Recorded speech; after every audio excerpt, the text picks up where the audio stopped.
government is a continuous process. The president of the former president, President Muhammadu Buhari, after he left office, handed over to the current president. The 2023 budget is still running. We are in 2023. Even though President Bola Ahmed Tinubu said that he inherited an empty coffer. 2023 budget is still running. But he said he inherited an empty treasury. Any president that comes can say so.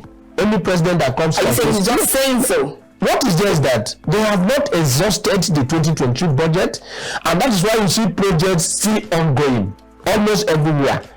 And if the money on ground is not enough for the president, that is why he came up with a supplementary budget. But he said it is empty. Empty is different from inadequate. Or inadequate is what we know. Inadequate is what we know, and that is why he came up with supplementary. He cannot. The country say that there is no how any government like Nigeria, as big as this country is, cannot run with empty treasury. He can't. So are you categorically saying that the president is lying to Nigerians? No, that is categorically not true. That is purely not true. Are you saying that he's lying to Nigerians? I am not saying that he's lying to Nigerians, because he's the one there now that is seeing the treasury of the country. But I am of the opinion that the treasury will not be empty.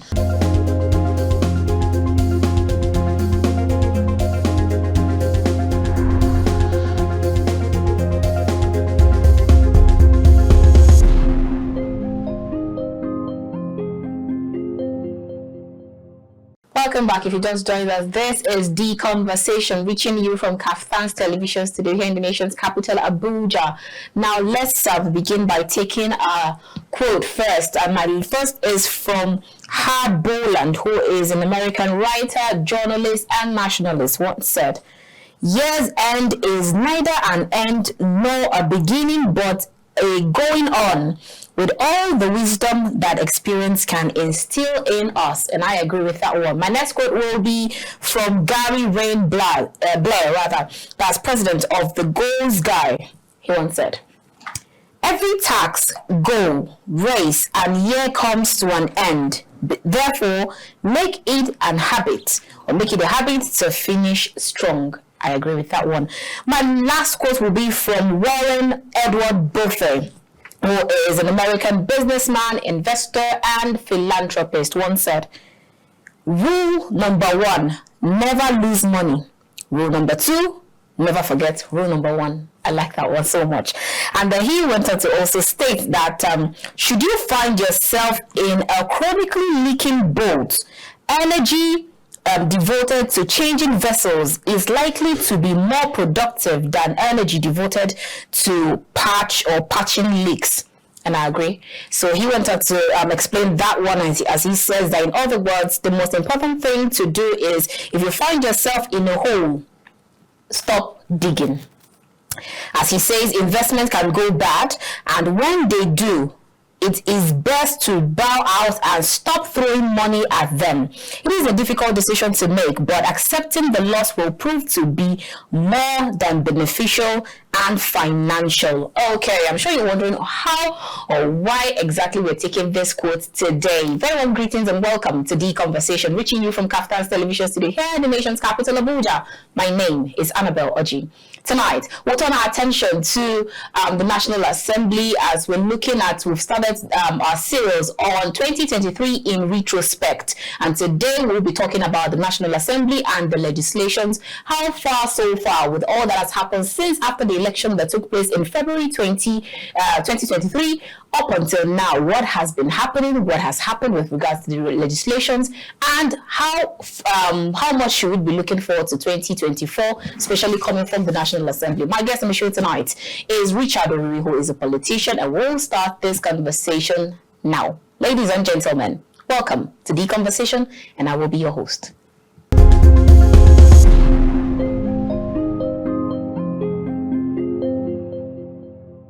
Welcome back. If you just joined us, this is The Conversation, reaching you from KAFTAN's television studio here in the nation's capital, Abuja. And like I stated earlier, in case you just joined us, my guest on the show today is Richard Oriri, who is a politician. So we're looking at 2023 in retrospect, and National Assembly happens to be our focus for tonight. Welcome to the show, Richard. It's my pleasure. Great. Okay, so now that we are looking at our first focus will be on National Assembly. We're looking at 2023 in retrospect, trying to take stock on everything that has happened this year, even as we're looking forward to, because like there is, like the motivational speakers, we say you cannot go forward if you're not able to take stock on all that happened before then. So that's trying to take stock on starting from the National Assembly. Let's start with the election that took place earlier this year, and then some people will see how time flies. It was just as if it was few months or a few weeks ago we had that election, and we're already looking forward to another year. So now, starting from the election, how far would you actually say that since the 10th Assembly, the members were elected, or even the leadership were elected, how far would you say they have done with regards to the mandates that were given to them by the people and what they promised their representatives so far? Thank you very much, Annabelle. The issue of National Assembly. Now, in Nigeria as a country, we practice democracy, and for any democratic state to succeed, the National Assembly, that is the legislative arm, the engine house, the powerhouse of any democratic system. And coming to Nigeria, so far so good. The election came on the 28th of February this year.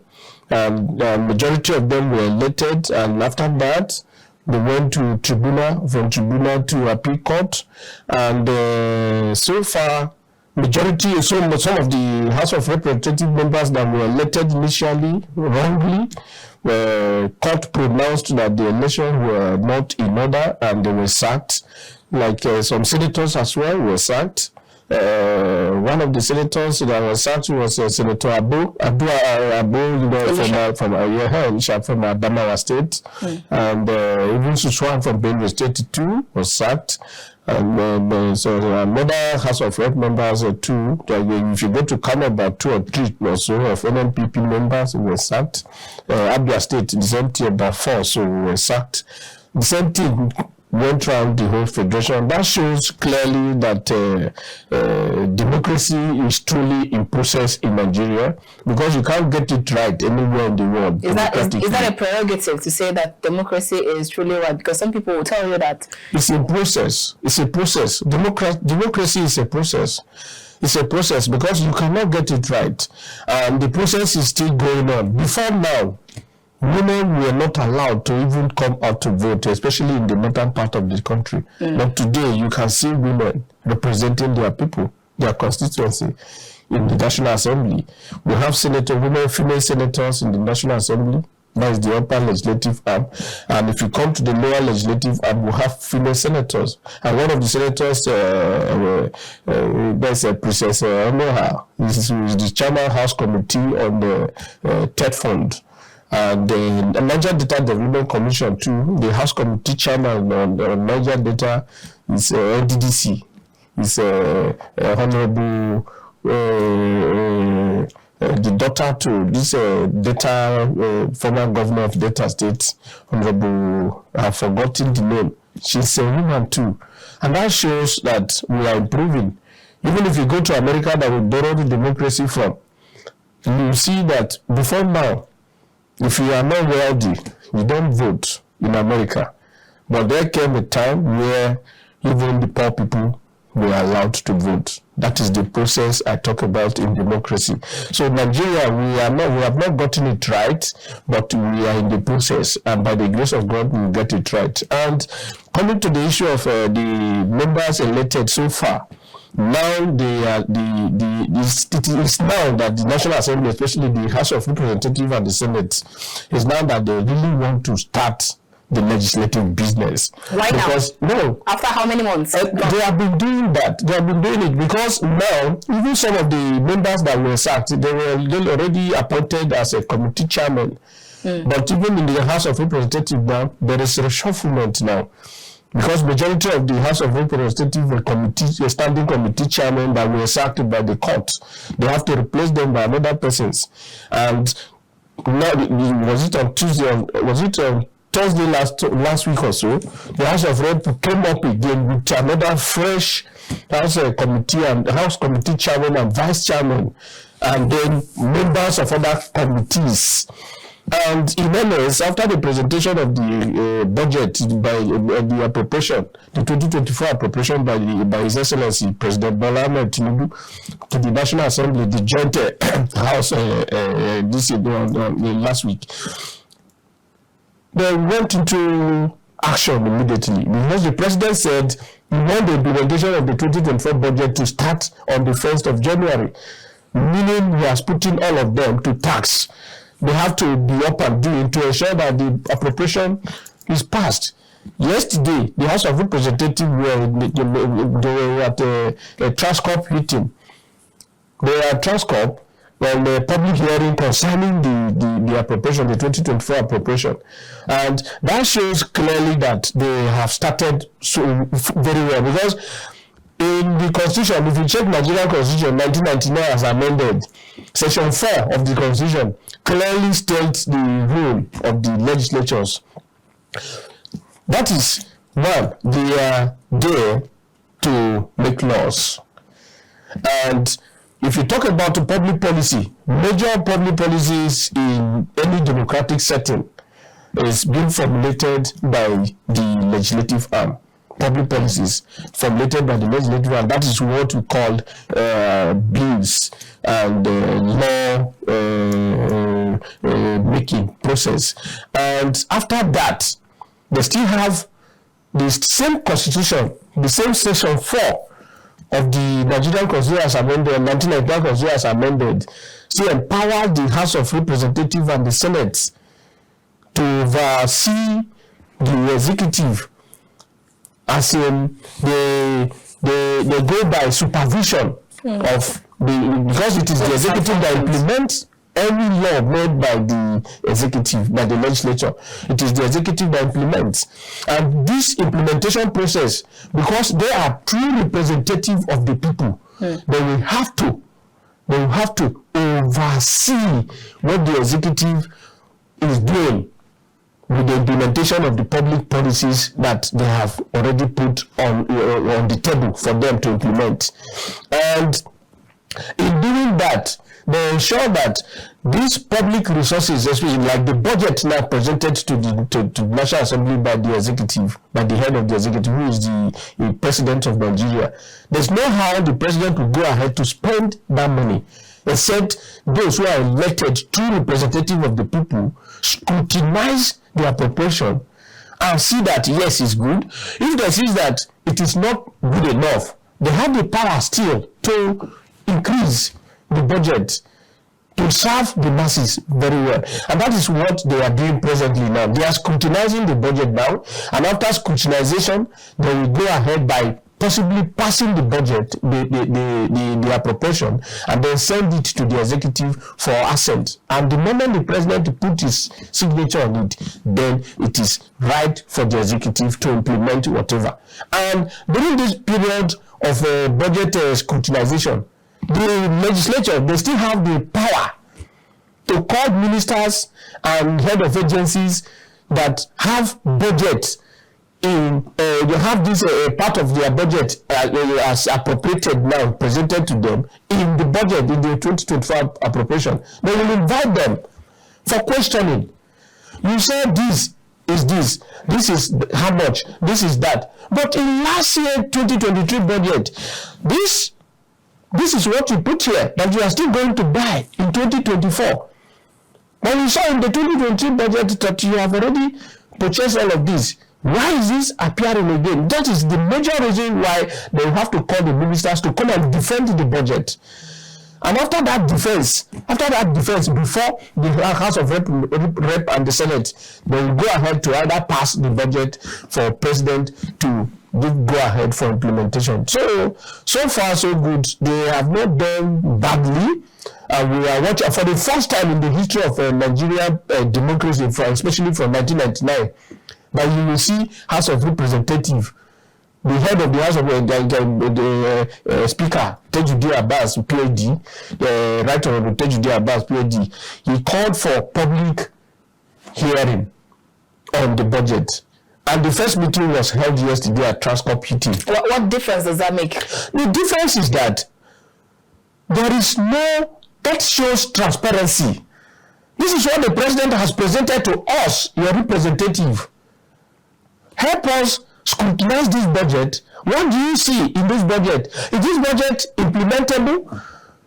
Are you saying that the woman who is selling akara on the streets, yes, that one who is who has a barber salon, or that one who is selling pepper, will be called to come and also ask questions, or is it some is it cherry picking, pick some class of persons to come and scrutinize the budget that is going to represent every member of Nigeria? Your question during this scrutinization, public hearing on the budget, you have right as citizen to ask, to tell your representative, yes, you have elected them to represent you and speak on your behalf. Whichever decision taken by the representative that you elect, especially your House of Rep members and the senators, whichever decision taken by them, it is seen that you are the one that have taken the decision, because you see that they can take proper decision on your behalf before you elected them. I'm asking you because I asked you first. Yes, the question, what difference does it make? The difference is that Nigerians were not given this opportunity in the past to at least have that interaction with their representatives before going ahead to passing the budget. But I want to bring back the question to you. My question is, does that bringing people together, that public hearing, does it concern that woman that is selling pepper on the street? Or it concerns the woman selling pepper on the street. Because the budget, like the president said, women selling pepper on the street fall under the aspects of poverty reduction. The president has clearly told Nigerians that the budget will tackle majorly poverty reduction. He talks about poverty reduction, security, job creation. That woman selling paper on the street will come and ask questions, ask the representative, her representative. This thing that the president has said that he's going to do to alleviate poverty in Nigeria, how implementable? If this amount is marked by the president now, that this amount will solve the problem of poverty in the country, he will, on her own, she will give suggestions.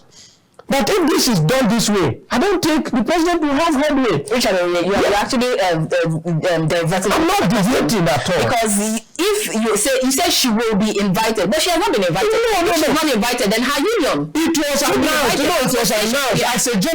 As a journalist, we heard the announcement done by the House of Representatives on national television, national radio, that every Nigerian who have questions to ask about the budget that is before them now for scrutinization, the person should come and ask them questions. And I saw most CSOs there yesterday. In fact, they interacted with them very seriously, and they came up with questions. What they are gathering, the information they are gathering from Nigerians now, will guide them during this process of budget scrutinization by the rep. After they have done this, they will now go back to the chamber, and then in-house they will be there to check one after the other and put in the questions that was put before them by the electorate. They will now put it under consideration before taking major decisions on whether to pass the budget or not, or whether to increase the budget or not. So if it's a very clear guide. So if the president has said that he wants this to be passed and assented on at least by 1st of January 2024, then I remember the last conversation that was made by the Senate president, where he said that they called the former National Assembly, the 9th Assembly, rubber stamp. So they will not be a rubber stamp. So and then you have people who would actually talk about how much during that passing of the budget, how now the pomp and the pageantry, and it was looking like the president was seen as the showboy, as the showman of the event, when he's supposed to be like a sober reflection. But then you had some people who will say that at the end of the day, is it not garbage in, garbage out? Whatever that comes from the president will definitely return back to the president by 1st of January 2024. Do you agree? I disagree with you. Yes, we have some buckets of politicians, especially some of the rep members and senators, who will be there to just say yes to everything. But we still have majority of them who cannot just stand and say yes. They are not bench warmers. They are there. They know why they are there, to representing their people. And they will pick the issues as it concerns their people and hit them on the nail as it will favor their people. To me, yes, what you are saying, you are saying what you are saying from experience. 1999 to date, yes, I am one of those people that have said that Nigerian budget never need me anymore. Because no matter how beautiful the budget presentation looks, or the amount, like this one now is 27.5 trillion naira. It's the heftiest in the history of this country. But from the challenges before us, majority of most Nigerians, most intellectuals in this country, they have been asking questions and analyzing the budget since after the presentation.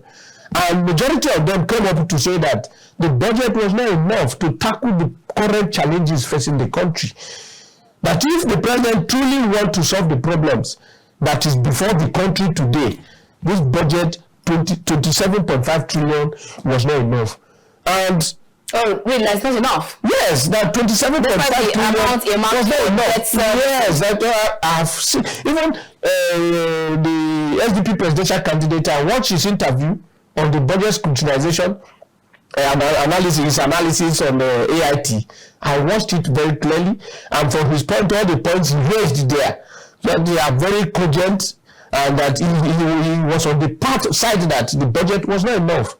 If the president truly want to solve the problem currently before us. If you go to the education center, you see that there's nothing in the education sector today.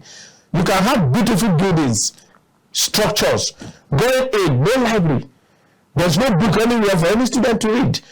And that is why you see Nigerians sending their children to private universities. I just graduated now to my MSc with Nile University. I have passed through public university. I graduated from public university, my first degree. My second degree, public university too. First degree was in Obense University. Second degree was in Benue University. This private university I went to, there's a whole lot of difference. Whole lot of difference. If you go to the library, everything very okay. And if you have your system, your laptop, you have access to internet for research. Very clear. But if you go to public university, you will see any of those things. So in the budget, even if you say infrastructure, universities need infrastructures, and they put the infrastructure buildings without books. If you send your child there, it's just an empty place. So if you go to health sector, you put structures. You will see House of Members and senators going to put structures in their communities as a community health centers and all of that. At the end, you go in, there is nothing. No bed for patients. Not even paracetamol in any of those hospitals. It's nonsense. So from what the presidential candidate of SDP, they just concluded National Assembly of Nations have said, the Prince Adewale Adebayo, I totally agree with him that the 27.5 trillion naira truly from what is before or what we are seeing before us today as a challenge in this country is not enough. If you go to check security, 2 of my siblings are in the hands of kidnappers now from September. 2 of my siblings, Richard Oriri, Sunday. They're in the hands of kidnapper. The first one was there. We were taking money to give to the kidnappers. He was also kidnapped.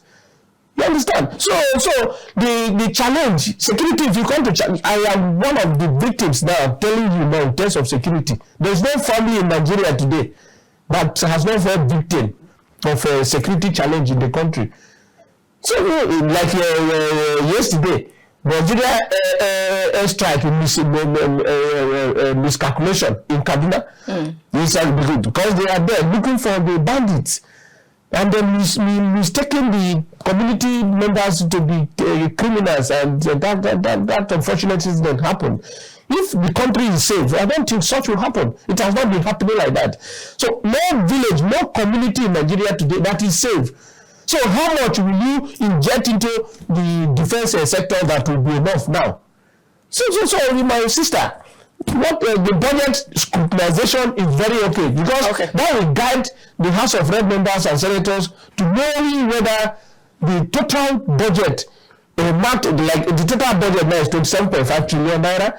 The ones that will serve the health sector, the security sector, if they are not okay, then the National Assembly have the right to advise the president by legislation, and they will at least jack it up to see that we have results in whatever we are doing. Okay, so I'm going to, from what you just stated, I'm going to ask you two questions, and I'd like you to take them together. My first question is, before the budget was passed, we've had governance. We've moved away from politics and then moved into governance and administration all along. So before then, what has been happening? How have they been able to finance some of the projects that they have been financing before that budget? In fact, before the budget was even passed or even thought of, because now the budget has not even been assented to. So how have they been able to finance some of the projects that they have been doing since governance started up until now? That's one on the side.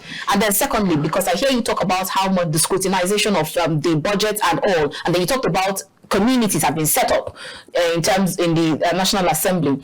How much would you actually say that in terms of follow-up of this either budget scrutiny, or you have much as follow-up on committee? How much has this even done? Because I remember the last assembly, you had so many committees, just as you always do. And then the last one was when I had a conversation with Mark Bela, who was one of the House Committee on Petroleum Upstream and Downstream Sector. And there were still some investigations ongoing before they left. So, and up until now, there's no follow-up on those ones. So what would you say in that regard? Well, two questions will be taken in this format. The first question was about how have they been following up with budget projects that were on ground. You know, for government is a continuous process. The president of the former president, President Muhammadu Buhari, after he left office, handed over to the current president. The 2020 budget is still running. We are in 2023. Even though President Bola Ahmed Tinubu said that he inherited an empty coffer, 2023 budget is still running. But he said he inherited an empty treasury. Any president that comes can say so. Any president that comes can say so. He's just saying so. What is just that they have not exhausted the 2023 budget, and that is why you see projects still ongoing almost everywhere. And if the money on ground is not enough for the president, that is why he came up with a supplementary budget. But he said it is empty. Empty is different from inadequate. Or inadequate is what we know. Inadequate is what we know, and that is why he came up with supplementary. He cannot. The country say that there is no how any government, like Nigeria, as big as this country is, cannot run with empty treasury. He can't. So are you categorically saying that the president is lying to Nigerians? No, that is categorically not true. That is purely not true. Are you saying that he's lying to Nigerians? I am not saying that he's lying to Nigerians, because he's the one there now that is seeing the treasury of the country. But I am of the opinion that the treasury will not be empty. If the treasury is empty, there's no how governance will continue. Now, House of Rep members who have federal constituency projects ongoing, they are there. They are going on with their projects, and some of them they were not able to make it to the current 10th National Assembly, but they are still carrying out the project. The project is still ongoing, and the current Speaker of the House of Representatives, the 10th National Assembly now, Right Honorable Tejude Abbas, PhD, he has said it that any project captured in the 2022 budget will not be allowed to surface in this 2024 budget. And if you have taken money for a project allotted to you, there is no how any ministry will come again and again. A mark certain amount of money for that same project, that it will know if they discover such. That is the reason for the scrutinization of the 2024 budget. If there is any discovery of such, it will be expunged. And that is just it. Then on the area of follow-up, you know, if you talk of public policy analysis, Nigeria, we are good at policy formulation. And the National Assembly, as I said earlier, they are the key agency, the key arm of government that formulate public policy. And it is their responsibility as well to follow up, as in, that is the reason for the oversight function. Oversighting this project as the executive is implementing it is one of the follow-up. But it's about political will. Majority of some of these, that is why we said, before you go into electing anybody to represent you, ensure that the person will put your interest first, not his interest. If you elect a lazy House of Rep member or a lazy senator, there is no how the follow-up will be done. The highest thing they do is to wait for the head of the executive in charge of the implementation of such projects to come and bring them. Ghana must go. And they will just... Are you pointing to someone in particular here? I'm not pointing to someone in particular. That's what has been happening. But if you are active and if you have the willpower to ensure that projects that are captured in the budget are fully implemented to the benefit of Nigerians, there's no how you will not stand up from your seat in your office to go and follow up what they are doing. Like the other day, the Works Committee, in the past, if committees want to come and inspect a project, an ongoing project, they will give them notice that on the 15th of September, we are coming to inspect projects going on in your ministry, in social area. In such a situation, the people in charge, even contractors, anywhere they are, even if you are not in this country, if you are outside the country, you must fly back to ensure that you are on ground to receive them. But the current National Assembly House of Reps Committee on Works, they went without notice. They went on land to Kabila, this Juba, to Kabila road project. They went there. There was no contractor on the road. Nobody, because the rainy season has gone. So any serious contractor who has project ongoing now should be on site now. But they could not find anybody on the road. All right. So at the end, they have to trace them to their yards, and they asked why they were not on site, and we explained to them. So this current 10th National Assembly, from what we are seeing so far, I think they will try their best. Okay. We're going on a quick break, but there are two quotes I remember that you stated. First, that the president is not telling us the truth with regards to the empty treasury. That is true. And then secondly, you talked about that we might have elected lazy senators and House of Rep members. If you elect lazy senators and House of Rep members, there is no how such lazy senators and House of Rep members will take your interest seriously to going out to supervising projects that will be of benefit and of interest to you as a citizen. Richard, we would draw our strength from that place where you just landed with your last point. Let's go on a quick break, and when we return, we'll continue this conversation with Richard Oriri, politician, and we'll see you after this time out. Do join us again.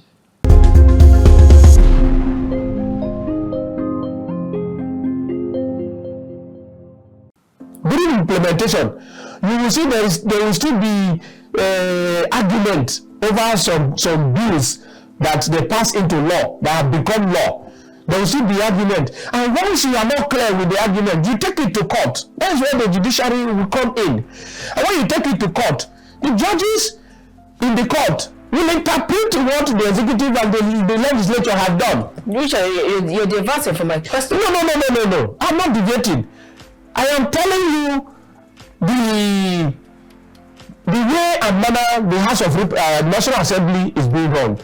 They have so much burden, and they need proper environment proper environment to operate. What does proper environment mean? That is conducive atmosphere. Are you saying what they have there, the fixtures, the fittings? They have the conducive atmosphere to function very well, health-wise, transportation-wise, and even office have to be very conducive. You don't have to see your House of Rep member so tattered, looking like a drunkard, looking like a wheelbarrow pusher. They have allowances for office, how to run the office, we call it interest. So if you put all of this together, they say jumbo pay. It's not that.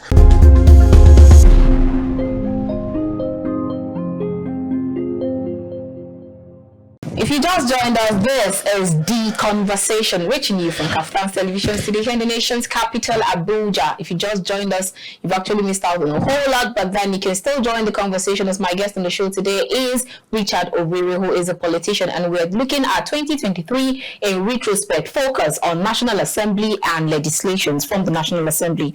Okay, before we went on that break, the last point you made was first that President Bola Ahmed Tinubu is not telling us Nigerians the truth with regards to the treasury, and then you stated that if you elect lazy senators or representatives, they will definitely not put your demands or your needs in line when they decide to go into that house.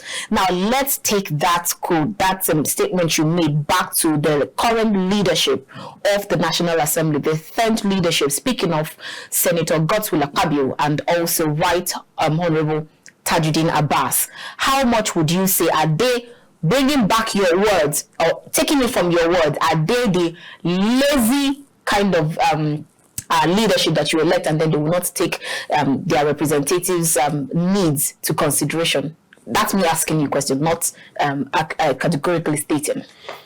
Thank you very much. If you see in Nigeria, we are operating bicameral legislature. And this bicameral legislation means we have upper house and the lower house. The upper house is the Senate, while the lower house is the House of Representatives. The Senate have 109 senators, and the House of Rep, which is the lower house, have 360 House of Representative members. The Senator Akpabio, who is the current Senate President of the 10th House of the 10th National Assembly, the Senate wing, is an individual. And he has that just single right like every other senators. And the Speaker, the Right Honorable Tajuddin Abbas, that you rightly mentioned as this, who is the Speaker of the 10th House of Representatives today, he is an individual picked from among the 360. Picked from among the 360 House of Rep members. So there is no how I will point at the leadership first as the lazy representative. Now they have done their own best by coming up with committees and committee chairman and vice. What do you mean by that's their best? Their best is that they are not the ones to go out for this implementation. They have constituted committees and appointed chairman of these committees, vice chairman of these committees, and then other members of these committees who will carry out this statutory duty as captured in the Constitution of the Federal Republic of Nigeria, Section 4 of the 1999 Constitution, as amended, they have been empowered to carry out that function of what? Oversight. The committees, like now, we have committee on banking regulations, chaired by Honorable Erufai son. We have committee on different agencies, committee on the reformatory reformation, that is prisons. Now they are the one now to carry out these oversight functions and give report to the Speaker. And if you come to the Senate, the same thing. Even the employment committee on job creation, we have committee on job creation in the Senate and even in the House of Representatives. They are the one to carry out this oversight function on the executive, monitoring the executive to ensure that they carry out the implementation of this, the implementation of the laws they are making from the House National Assembly effectively in a way and manner that will favor Nigerians. And any one of them that is not up to tax, the way and manner that the Speaker of the 10th National Assembly is going, he is ready to sack, to remove any committee chairman that is not up and doing. And that is why I just told you that the Committee on Works, they went without notice to contractors handling the Abuja-Kaduna Expressway. Okay, so maybe we need to let our viewers understand how these committees are being, are they elected or appointed? It's appointment. It's the Speaker who appoints, who chair any committee. So it's at his own prerogative to decide who to appoint. Yes, different. There's no by-election. The only thing done by election in the House of Reps and Senate is the position of the Senate President and Deputy Senate President. The position of the Speaker and Deputy Speaker. Then after that, the party, the majority, the party, like today now we have APC as the leading party in the National Assembly. Then the party that is the majority in the House will come again on their own to appoint who will be the majority leader of the House.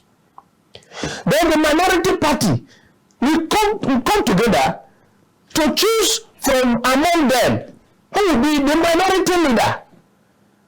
That is how the appointment in the National Assembly is done. And the Speaker has the right to choose who chair which committee. So why do you always have, or maybe you should just help us to demystify or agree or accept the fact that we these statements coming back and forth with regards to how much they lobby to get into that committee or become the majority or minority leader. How true is that? Competency is one of the key considerations. Who is competent enough to chair which committee that will give result to the House? How that will give result to Nigerians? The competence is someone who have the capacity and the willingness to carry out the tasks of that committee in a way and manner. That is why I said the current House of Representatives, especially the House of Representatives that I am more conversant with, the current 10th House of Representatives members, chair led by the current speaker, and we right to represent the Abbas, PhD. I think they have something different because he did not just pick committee chairman. He picked chairman from their CVs, what the field that you are a specialist on. He picked them from what they read. And possibly some of them who are from the public sector, he picked them from that angle to see that, yes, this committee, this person can do well in this committee. Despite, there is no how you will shave anything lobbying in the National Assembly. One of the major things you do in the National Assembly as a representative member, both Senate and the House of Reps, is lobbying. You must be a good lobbyist. Because before you can succeed in the National Assembly. Oh, really? Yes. You must be a good lobbyist. Must it be even your bill, before your bill can be passed, you have to lobby other members of the House. Is it to support your bill? You have to lobby them to support your bill. Or else, once you present the bill, without lobbying them to see reasons why they have to support this your bill, they can kill it. Oh, really? It will not even go past the first reading. So, Richard, how do they lobby? Is it by financial? No. That's why I said, as you see them, they are like, that's why in the National Assembly today, especially the 10th House of Representative members, they don't consider anything that this person is from MNPP, this person is from Labour Party, this person is from PDP, this person is from APC. They don't consider that. What they do is how to help each other succeed, because we are all there to representing people, and there is no how you take anything good back home to your people without having that synergy. And they understand it. 75% of the current National Assembly members, especially in the House of Reps, they are very sound. They come from the academic field background, and they are well read and well traveled. So they know how to synergize. There is no reason for altercation. Say, I'm fighting this. They are not there as boxers. Like what we used to see. Yes, they are not there as boxers. And that's why you see, right Honorable Tajudeen Abbas, he is from APC. He is the Speaker of the House of Reps today from APC. You see, most PDP members, NNPP, he gave committee chairman, like Ugochukwu Mere, this House of Reps member from the Imo State, Ikenga, Ugochinyere. He's the House Committee chairman on downstream. If you come to Benue State, Ojema Ojatu, he's from PDP. He's the House Committee chairman on inland waterways. Okay. It's not the current National Assembly. They are looking for those that are competent enough to handle offices that will be of benefit to the masses. All right, let's move away from that. I hear you say that this current assembly, they are not like the previous ones that they used to throw punches. There will be no much rubber stamp. There will not too much rubber stamp. But there are still members who are bench warmers. They have not even raised their hand up from the beginning since the house was inaugurated on the 13th of June. So there are still members out of the 260 House of Reps members. There are still members that have not even raised one motion, not bill, motion to say this is happening in my federal constituency, and I want National Assembly to take action on this thing that is happening against my people. Now, meaning in their federal constituency, there are no issues. Interesting. So it's a very terrible problem. Okay, let's move to our next conversation. Let's talk about jumbo salaries, or severance payment, or we've heard of how much jumbo salaries that the National Assembly officials are getting, and the Nigerians will come out to tell you it is just way too much to pay. You say we should cut our coat according to our size, but you don't look like you're even cutting your own coat according to the material, the fabric that you have. Now you want to practice or tell us what we should do, but in other words, you're saying do as I say, but don't do as I do. That's one of the. I'd like you to take that into perspective, but then also looking at that statement that was made because you talked about lobbying, and I asked you if it was financial lobbying, if it was a financial compensation that when you talk about that lobbying.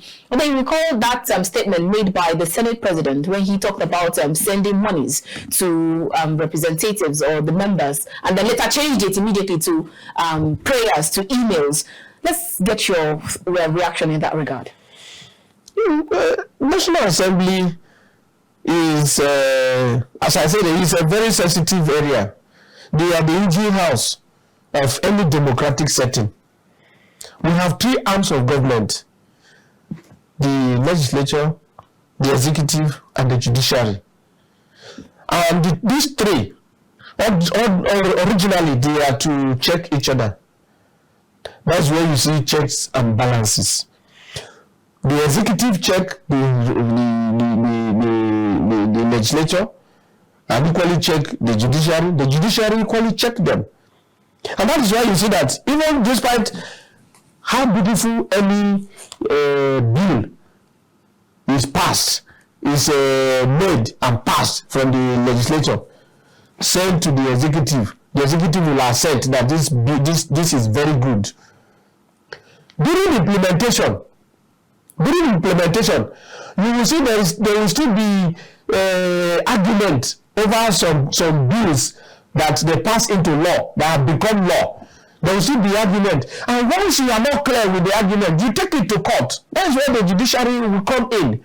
And when you take it to court, the judges in the court will interpret what the executive and the legislature have done. Richard, you're diverting from my question. No. I'm not deviating. I am telling you the way and manner the House of National Assembly is being run. They have so much burden. And They need proper environment. Proper environment to operate. What does proper environment mean? That is conducive atmosphere. Are you saying what they have there, the fixtures, the fittings? They have the conducive atmosphere to function very well. Health-wise, transportation-wise, and even office have to be very conducive. Unlike you and I that went to public school, that you will be inside class without even chair to sit. You sit on the floor. How will you learn? Such environment is not conducive for learning. No jumbo pay or no jumbo pay. There is no House of Rep member that his salary, ordinary salary, is above 700,000. Where is the jumbo pay? But there are other allowances. They have allowance for wardrobe. You don't have to see your House of Rep member so tattered, looking like a drunkard, looking like a wheelbarrow pusher. They have allowances for office, how to run the office. We call it interest. So if you put all of this together, they say jumbo pay. It's not that. And the same Nigerians that are complaining about this, they are the one pressuring them, pushing them to even go as far as borrowing money from banks. How are they pressuring them? See, just go and look for a House of Rep member and ask questions. Like today now, look at your time now. From morning to this time, if they tell you how many calls they have received from their constituency, I want to go for appendix operation, you need money. So Nigeria to fund that lifestyle, is that what you are saying? No, what I am saying is that they are pressuring their members to even pushing them to as far as going to borrow money to service them. Even the 700,000 or so that they are collecting as salary is not even enough to service their constituency. That salary, you agree with me that most times even allowances are even far more than salaries. Allowance, yes, allowance. In most cases, allowance. That is where they implement every other thing. The allowances, yes, that is true. The allowances, if you put the allowances together, it comes up. And that is the area where Nigerians are misinterpreting it. If you really want to check their salary is nothing. And now, not just rep members and senators. If you go to the executive, like there's what they call ESTA code. That is why ministers, from the time that the current president of Nigeria, Bola Ahmed Tinubu, inaugurated his cabinet, most of the ministers, they have not been seen in the office. If you go to some of the offices of the ministers to do something, you will see that they will tell you he traveled abroad. What are they looking for outside the country? Because the salary is not enough for them. They are going on extra code. Like now, if you go outside the country, like SGF, minister, what is about 3 of them? SGF, like Secretary of the Government of Information Minister, and a night, if you travel out of the country, a night is $900. A night. If you come to permanent secretary, a night is $600. So, which we are referring to National Assembly. National Assembly, I'm still referring you to another arm of the government because there are 3 arms. You're justifying the reason why they should have more. Why I am telling you that if you are talking about National Assembly, the salary of the House of Rep members, no House of Rep member receives salary up to 700,000. Like I said, sometimes allowances are far more than salaries. That is what I am saying. Let me ask you the last question in that regard. Are you saying, as a Nigerian, not as a politician, yes, or have anything to do with the National Assembly, that you're justifying the fact that their salary is not jumbo salary and it is well worth it? It's commensurate with the service they are giving to Nigeria. Okay, so we'll remind you again later on. Yes, it's commensurate.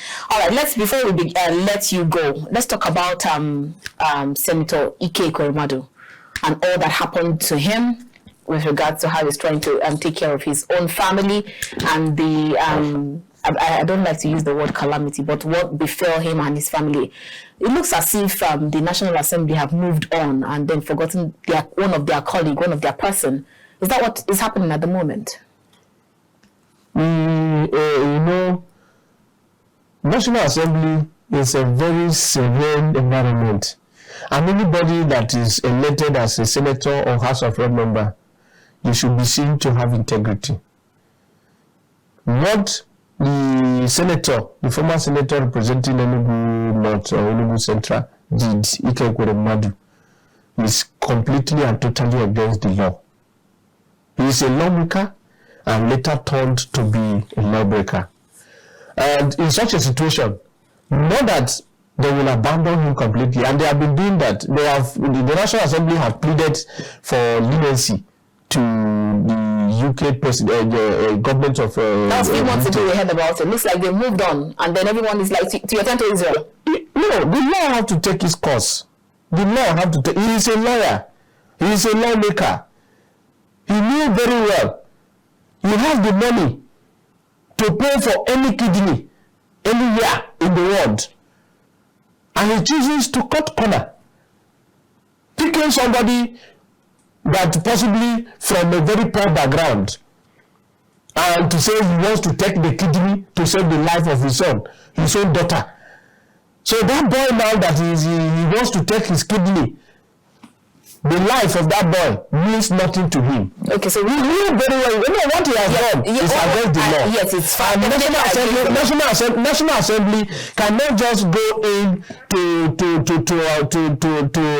cannot just go into debt. If National Assembly should go in to say they are going to save Ike because he has committed crime, it will dent the image of Nigerian legislature. Okay, so it's not good for them to go in. So now let me ask you. It's not like I'm justifying what he did. What he did is all shades, all color of wrong. But then, just like the Bible said, he who is without a sin should cast the first stone. So have the National Assembly members moved on and then leave one of their colleague to die in the rain? Is that what it means? That's what I'm asking you. His tenure has elapsed. He's not because he's no longer with us. He's not elected under this 10th National Assembly. He's not elected under this 10th National Assembly. And if he has any legal question to answer anywhere in the world, he has the right to go and defend himself, and that is what he's doing. So if he has anybody from the National Assembly as a witness to anything, any action he has taken in the past regarding what kept him there, he can call the person to come and testify. But outside that, what he's facing a just cost. We have so many things to talk about. Even if we continue like, I feel like even the last 60 minutes, we've actually not even scratched the surface. But then we'll have to let you go. Thank you so much, Richard Oriri. It's my pleasure. All right, viewers, that's where we'll end this conversation with Richard Oriri, who is a politician. We have been looking at 2023 in retrospect, focus on National Assembly and legislation. Next time, we'll definitely take another portion. Maybe it could be security, it could be agriculture, it could be the economy, or it could be arts and culture, anything at all.